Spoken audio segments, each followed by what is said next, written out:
Uma pessoa não pode dizer que Jesus Cristo é o Senhor verdadeiramente se ela não tiver o Espírito Santo, né? Então a pessoa que diz Jesus Cristo é o Senhor verdadeiramente é porque tem o Espírito Santo.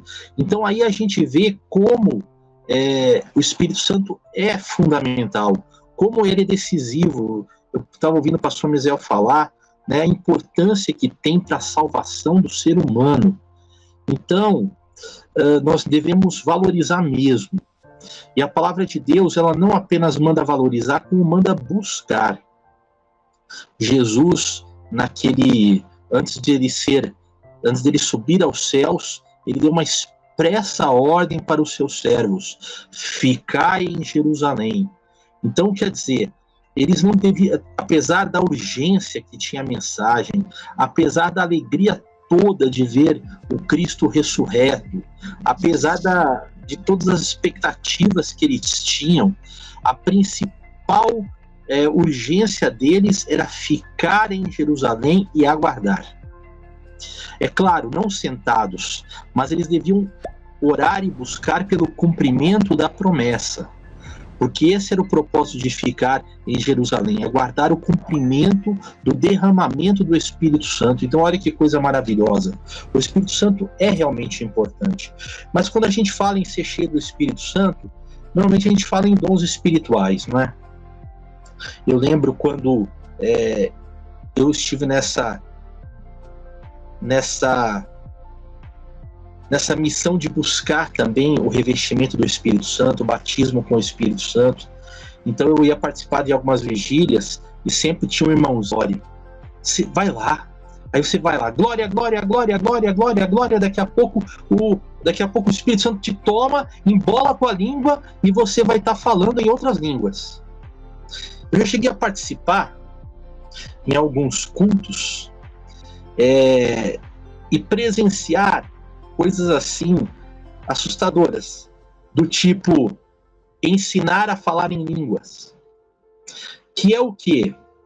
Você começa a falar glória, glória, glória sem parar, e você então deixa ficar falando.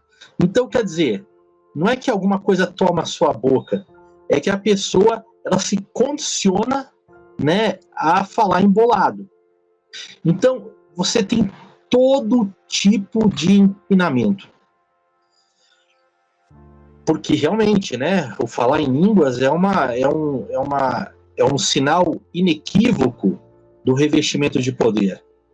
Agora, especificamente, né, qual é o propósito disso? O batismo com o Espírito Santo, ou ser cheio do Espírito Santo, deve levar a pessoa, né, a desempenhar os dons do Espírito Santo. Ok. Mas aí a pessoa logo pensa, milagre. Só que é para isso que existe o dom do Espírito Santo, querido. É para isso que existem os dons espirituais que ele dá aos homens. Ora, alguém pode falar assim, são dons para servir de testemunho, né, aos incrédulos. Bom, vamos lá, né? Quando nós pegamos Paulo, nós vemos Paulo explicando que a interpretação das línguas e as profecias são testemunho para os incrédulos. Mas as línguas são um sinal para os crentes. Então há uma inversão aí de valores. Outra coisa, nós vemos também, muitas vezes no próprio ministério do apóstolo Paulo, que falou essas palavras, nós vemos que a manifestação do Espírito Santo não era tanto para a pessoa que era incrédula. Muitas vezes era para aquele que era crédulo, que tinha fé, para aumentar a fé dessa pessoa. Então, quer dizer, às vezes os nossos pensamentos, eles acabam sendo clichês, né? E a gente acaba falando o que outros falam, repercutindo o que outros estão dizendo, sem realmente fazer uma consulta às Escrituras. Mas eu queria pegar, para responder essa primeira pergunta, especificamente uma passagem bíblica, que está lá em Efésios, carta também de Paulo aos Efésios, né? É uma das partes em que Paulo ensina sobre sobre os dons espirituais. Ele ensina em Romanos, ele ensina em Coríntios, mas ele também ensina em Efésios. E ali ele fala algo muito interessante. No capítulo 4, e verso 7, ele começa a falar assim: e a graça foi concedida a cada um de nós, segundo a medida do dom de Cristo. Por isso diz, quando ele subiu às alturas, levou cativo o cativeiro e concedeu dons aos homens. Ora, o que quer dizer ele subiu, senão que também havia descido até as regiões inferiores da terra, ou seja, ele havia ido até a sepultura. Aquele que desceu é também o mesmo que subiu acima de todos os céus para encher todas as coisas.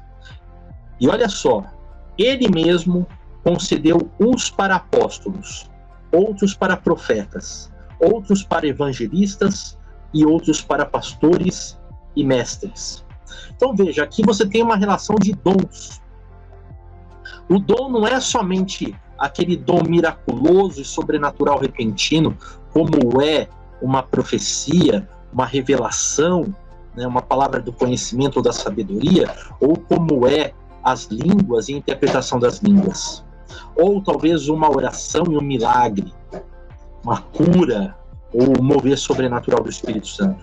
É também, né, esses dons, os dons que mostram uma execução plena de todos os dons. Então você tem aí o apóstolo, você tem o profeta, você tem o evangelista, você tem pastores e mestres. Então cada uma desses dons que nós chamamos de ministeriais, porque são ministérios, eles desempenham também os demais dons, né, que são dados por ele. Mas esses são os dons que são os maiores, né, os chamados, o chamado da pessoa. Para que é dado tanto estes quanto os demais? E aí Paulo, a partir do versículo 12, começa a explicar para que é dado. Com vistas ao aperfeiçoamento dos santos, para o desempenho do seu serviço. Mas para que desempenhar o seu serviço? Olha só o que ele vai falar. Para a edificação do corpo de Cristo. Então a primeira coisa para o que a pessoa é cheia do Espírito Santo, a pessoa deve dar fruto ao ser cheia do Espírito Santo, edificar o corpo de Cristo, ou seja, edificar a igreja, edificar as pessoas que servem a Cristo, ajudar uns aos outros, encorajar, exortar, corrigir com muito amor, dar as mãos uns aos outros, ou seja, para servir. Olha o que mais ele vai dizer. Até que todos cheguemos à unidade da fé. Unidade da fé é o quê? Uma só fé, ou pelo menos em essência, uma fé. Ao pleno conhecimento do Filho de Deus. O pleno conhecimento, queridos, é andar como ele andou, mas falar e fazer o que ele nos mandou fazer. Ao estado de pessoa madura, à medida da estatura da plenitude de Cristo. Então nós temos que estar na medida de Cristo, para que não mais sejamos como crianças, arrastados pelas ondas e levados de um lado para outro por qualquer vento de doutrina, pela artimanha das pessoas, pela astúcia que induz ao erro. Queridos, para que nós devemos ser cheios do Espírito Santo e dar o fruto do Espírito de Deus? Para que nós temos que ter os dons espirituais? Um dos propósitos é não ser levados por ventos de doutrinas, por doutrinas enganosas, por ensinos errados, por ensinos que corrompam a doutrina, pela artimanha que leva ao erro. Este é o oposto do que Paulo vai falar aos Tessalonicenses, né? Em relação à operação do erro. O Espírito Santo, queridos, ele nos leva à verdade. Ele não só faz milagres, ele não só faz coisas impressionantes, ele nos tira do falso conhecimento e nos leva para a verdade. Fruto se opõe à obra da carne.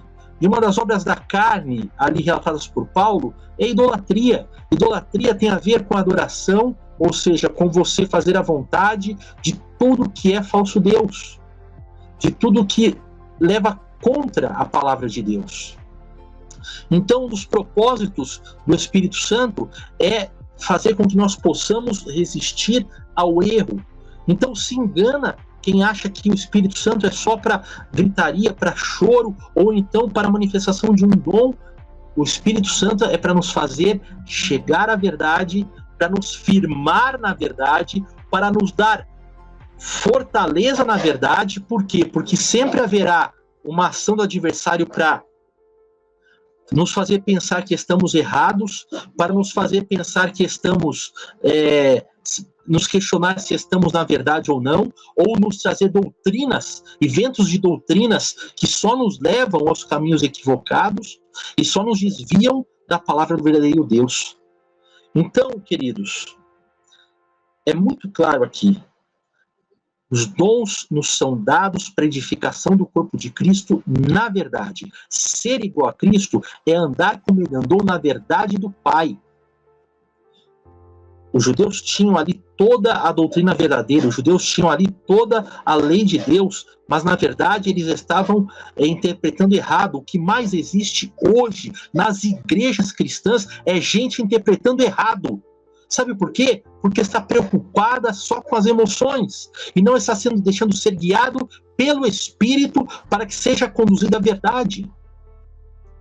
Ah, pastor, mas poxa, como que vai conduzir essa pessoa, né, à verdade? Ora, queridos, por isso Deus dá aqui mestres, pastores, evangelistas, apóstolos, profetas. Hoje nós estamos aqui fazendo um trabalho de explicação e ensinamento da palavra de Deus.